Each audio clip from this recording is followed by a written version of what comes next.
అందరికీ నమస్కారం అండి. ముందుగా మన యూట్యూబ్ ఛానల్ కు స్వాగతం. మనం ఈ వీడియోలో తిరుప్పావైలో ఉన్న 26వ పాసురం గురించి తెలుసుకుందాం.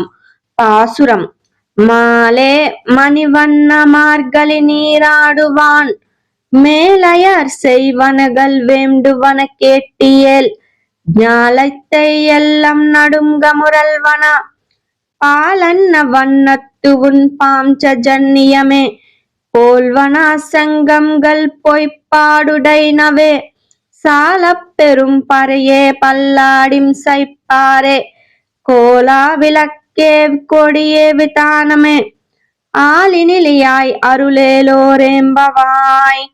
ఈ పాసురం యొక్క భావార్థం: ఈ పాసురంలో గోపికలు కృష్ణుని మహిమను వర్ణిస్తూ తమ వ్రత ఫలాన్ని కోరుతూ ఇలా అంటున్నారు: ఓ మాల, ఓ నీలమణి వర్ణుడా, ధనుర్మాసంలో స్నానం చేసి మేము చేసే ఈ వ్రతానికి నీవు కోరిన విధంగా మేము సిద్ధమయ్యాం. నీ పాంచజన్య శంఖనాదం ఈ లోకమంతటినీ కంపించేలా గర్జిస్తుంది. పాలలాంటి తెల్లని రంగుతో ఉన్న నీ శంఖధ్వని అన్ని దిక్కులా వ్యాపిస్తుంది. గొప్ప పరై మ్రోగుతూ పల్లాండు పల్లాండు అని నిన్ను శాశ్వతంగా కీర్తిస్తారు.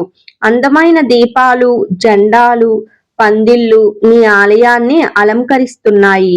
ఓ ఆలినిలియుడా, అంటే వటవృక్షం కింద శయనించిన వాడా, మాపై కరుణ చూపించి మాకు అనుగ్రహం ప్రసాదించు. ఈ పాసురంలో కృష్ణుని రెండు పేర్లు రెండు రూపాలను సూచిస్తాయి. మాలే అంటే శ్రీమన్నారాయణుడు, మణివన్న అంటే నీలమణి వర్ణుడైన కృష్ణుడు. అవతారం వేరు, తత్వం ఒక్కటే. పాంచజన్య శంఖం ప్రాముఖ్యత ఏమిటి అంటే భగవంతుని ఆగమన సంకేతం, అధర్మానికి భయం, ధర్మానికి ధైర్యం. శంఖనాదం వినిపిస్తే అజ్ఞానం నశిస్తుంది అని అర్థం. ఈ పాసురం యొక్క సారాంశం ఏమిటి అంటే భగవంతుని నామస్మరణ, కీర్తన, మంగళ శాసనంతో భక్తి పరిపక్వ స్థాయికి చేరుతుంది. ఇది తిరుప్పావైలో ఉన్న 26వ పాసురం. తరువాత వీడియోలో మనం 27వ పాసురం గురించి తెలుసుకుందాం.